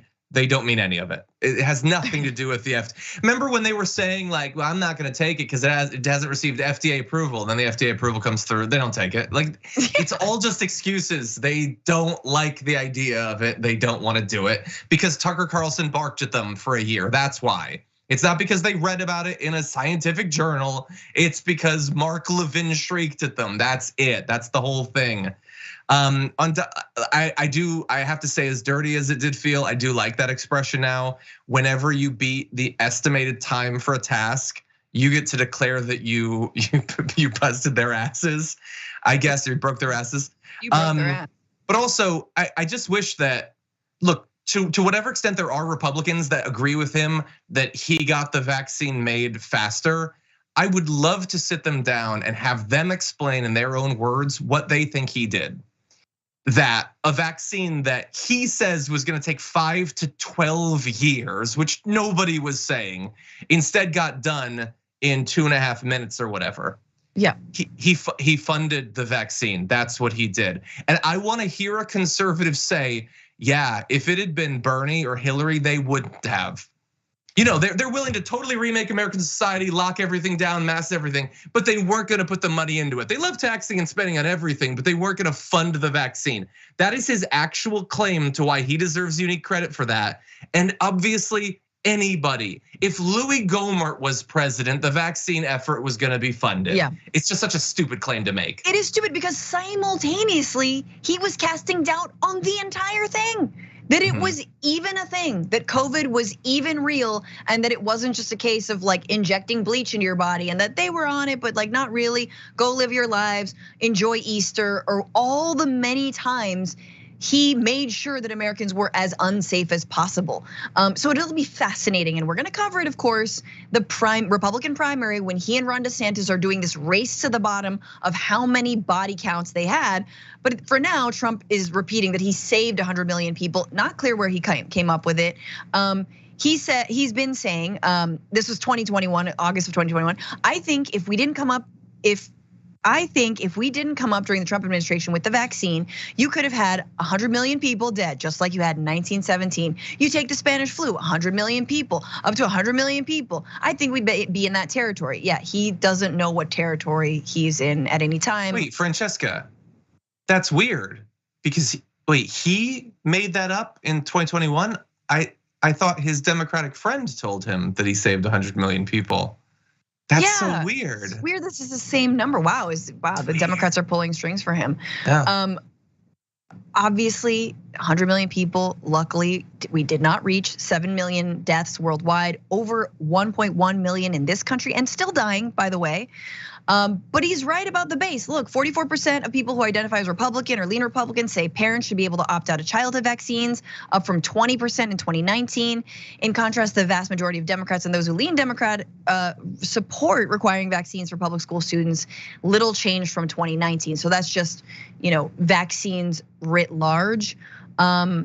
Then here, this is from Kaiser last year, or 2021, excuse me, unvaccinated adults are now more than 3 times as likely to lean Republican as Democrat. I mean, it's like, is this the hill they're gonna die on, John? Like, is this gonna be, I mean, I like say RFK Jr. sort of facetiously, but also not. There are many people making a massive amount of money and building their own profile based on their anti-vax stances. And yeah, they tend to lean Republican. And I remember, Anna has pointed out before, a lot of other people have pointed out, the margin of error, the margin of votes by which Donald Trump lost to Joe Biden, and in which states. Mm-hmm. There's a lot of voters unaccounted for because a lot of them could not vote because they were dead. 100%. Yeah. So look, we definitely understand why right-wing media decided to pick this up and lie that they were against the vaccine when basically all of them have the vaccine. And not just conservatives, why people who had not identified as conservative decided that in the pursuit of right-wing eyes and money, they would start to push this stuff. And if they had to move their other positions to be more right-wing for it to be consistent, they were willing to do that. But for the viewers, for the regular conservatives or whatever, it's in a lot of ways, it's like the perfect lie.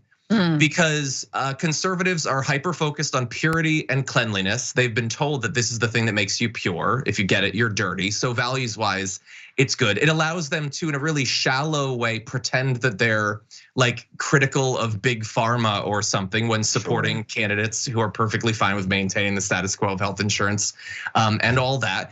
It's secret information too. The sheep think you're supposed to take it, but I learned on 4chan that it's bad, so I'm intellectually superior to you because I have access to secret information. Also, I don't just bow down to the big government, I'm thinking for myself. It really plays into like all of the right-wing thing of wanting to feel simultaneously like a genius and a hero and a victim and an aggrieved minority all at once. Clip that up, that was beautiful. Thank you. But we have to take. And I was able to say that with a mind that's addled by the fact that I'm vaccinated. So incredible how you were to string the words together, and so that's the only thing that's helping Trump at this point himself, or maybe it's hindering him. Anyway, whatever. Leave it at whatever John said. We got to go to a break. We'll be right back.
right, some social break goodness for y'all. Over on Twitch, someone from Flint, I think this is all a psyop to get us to care about rich people. I'm not falling for it. They're talking about the submersible, reversible, submersible. It's a tongue twister. Melanie D44, it had no safety precautions on it at all, basically. I mean, did you see that? Beep, boop, beep, beep, beep. All right, I'm done. Marley Baby says, yes, my 2 favorite hosts, best birthday ever. Octo Squiddies, nice. It's Ice Cream Wednesday, and John is still the guest host with Anna gone. That's bad, right? I work for ice cream. Yeah. Oh man, now I want ice cream. Now I want it. Let's see. Moving down. Beep. Amanda Lorian 84 says green is worse, just based on getting famous by harassing victims of school shootings. Boebert is just regular GOP evil. See, I think that's what we were hinting at.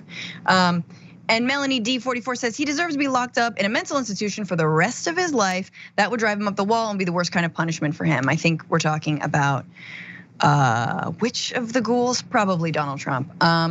Someone from Flint, wasn't the anti-vaxxers' main thing that the vaccine wasn't FDA approved? Exactly, but he sped it up. Just speed it all up. Lynn over on TYT members says, I wish both Green and Boebert would stop with the performative drama, legislate. Oh, but they can't. Yep. Oh, but Republicans have stopped legislating so long ago. Dragon with the girl tattoo says, armed mean girls. Indeed, they're packing. Hannah Hartman, oh my God, Fran, your Marjorie Green impression is spot on. I think I learned it from John. John's is actually very good. John, you have a little bit, it's like the one impression you can do pretty good.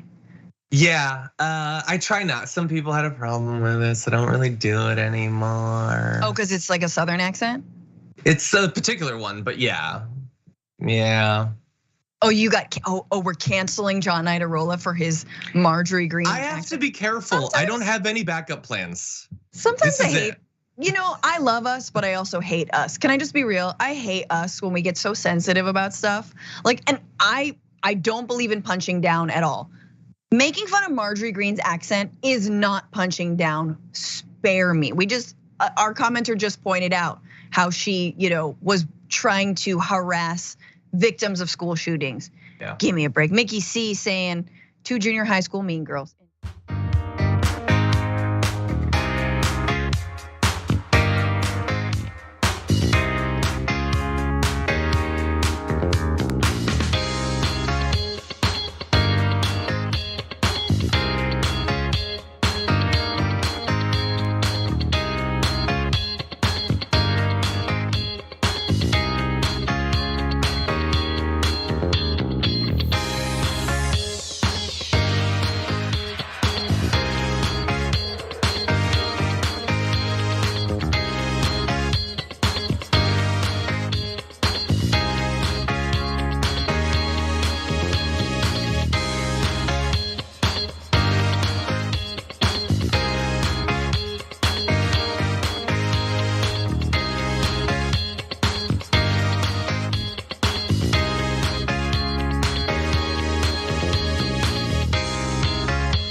All right, back on the Young Turks, Francesca Fiorentini and John Idarola.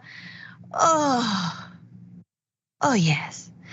Sorry, hang on, composing.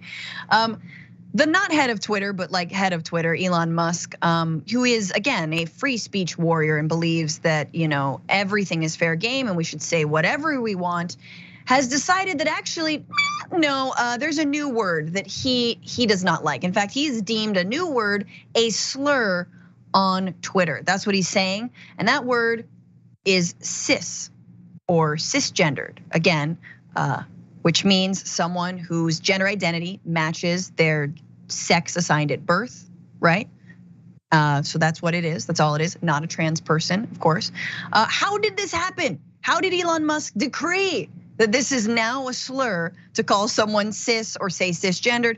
What was this guy, James Esses, who apparently leads some sort of organization called Thoughtful Therapy, Yeah, and he had some thoughts. So Mr. Blue Checkmark over here said, yesterday after posting a tweet saying that I reject the word cis and don't wish to be called it, I received a slew of messages from trans activists calling me sissy and telling me that I am cis, whether or not I like it.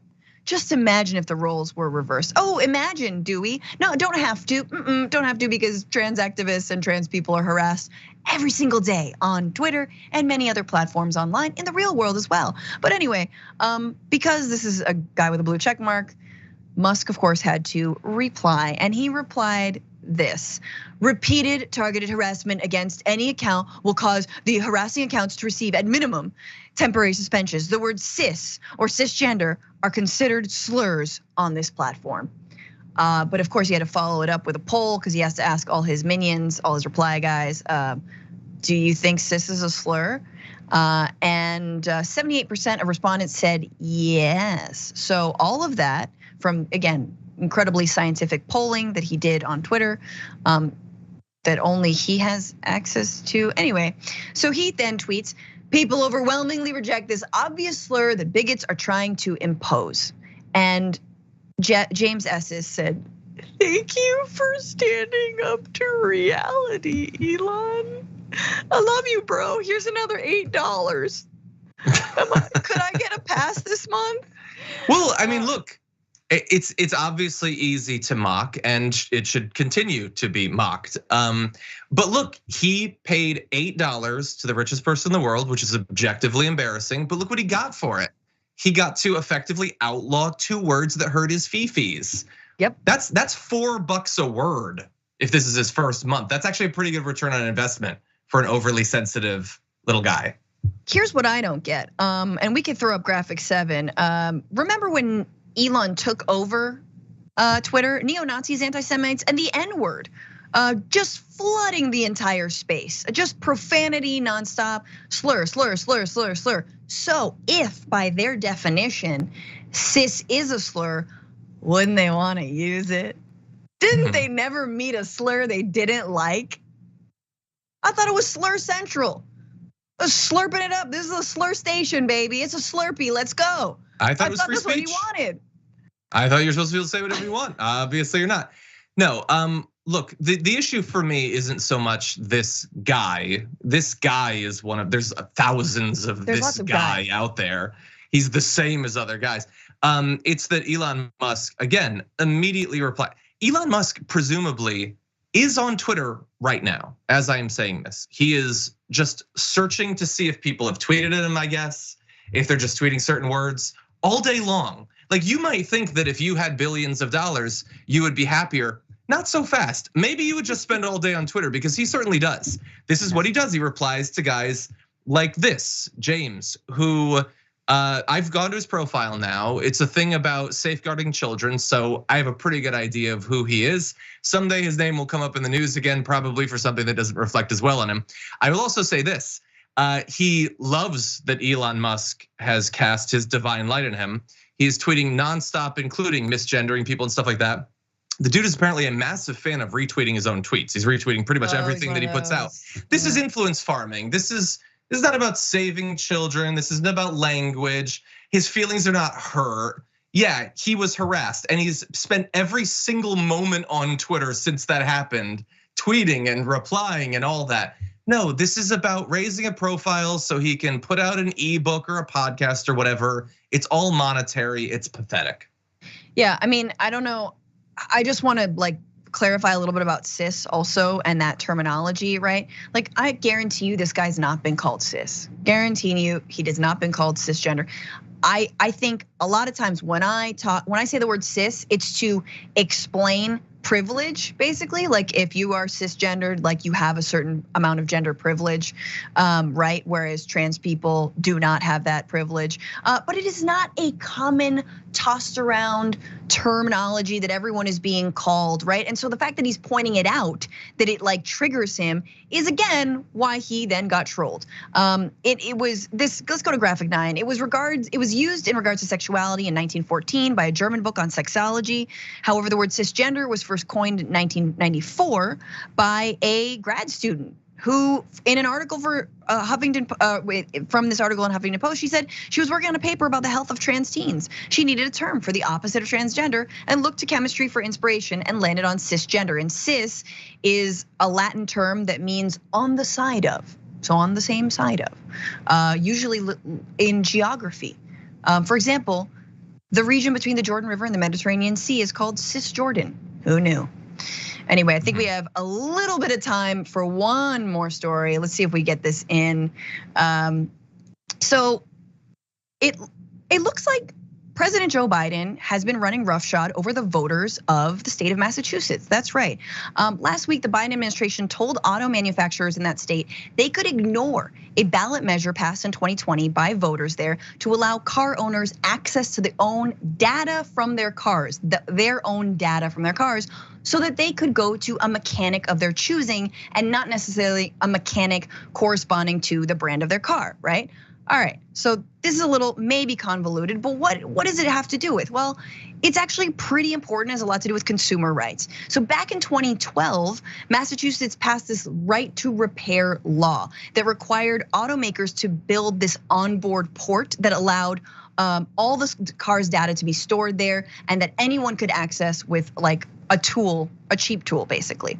Since then though, of course, all cars are like computerized. I know some of us love it. I actually seem to hate it. Everything has this telematic system, collects data on the car, speed, location, whether the car parts are working, and then it's transmitted wirelessly, which is why some automakers decided to stop building the onboard port. That's really convoluted, but basically it's difficult to access the information of your car.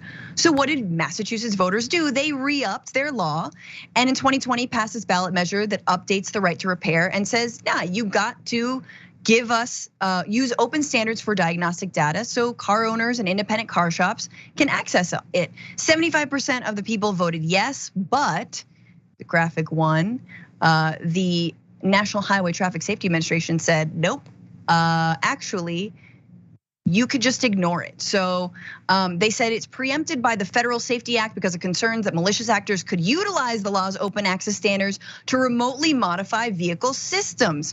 So in other words, it's gonna open us up to cybersecurity threats. And coincidentally, that was the same reason that the automakers who lobbied hard against that measure that did pass, same reason they gave on why they shouldn't pass that ballot measure. Last thing, you guys need to know, Ford and General Motors, they have been among the largest donors to the opposition campaigns in Massachusetts, and they were donors to Biden's inaugural committee. Remember how inaugurations are somehow cash cows? General Motors donated 500,000, Ford 250,000. John? Yeah. Yeah, I mean, look, it's a reminder that these are massive companies, with a lot of influence. We saw that in Florida with the bill that DeSantis passed in terms of, making sure the dealers can continue to sell cars. The cars can't be sold directly from the manufacturers, and that they're not just influencing Republicans, but Democrats as well. I don't know how much evidence there is to their point about possibly gaining access through, cyber hacking or whatever. But I do think that a lot of people are incredibly frustrated by the high price of owning a car. Maybe they can amend it. They can do another version that allows something like that. I don't know. Absolutely. Well, I feel like he's moving in the opposite direction of his campaign promises, especially when it comes to renewables. Reusing, getting your car fixed affordably is part of that. But anyway, that does it for the main show. We have more bonus stories. If you're a member, join, hit the button. I'm Francesca, he's John. It's been great. I am.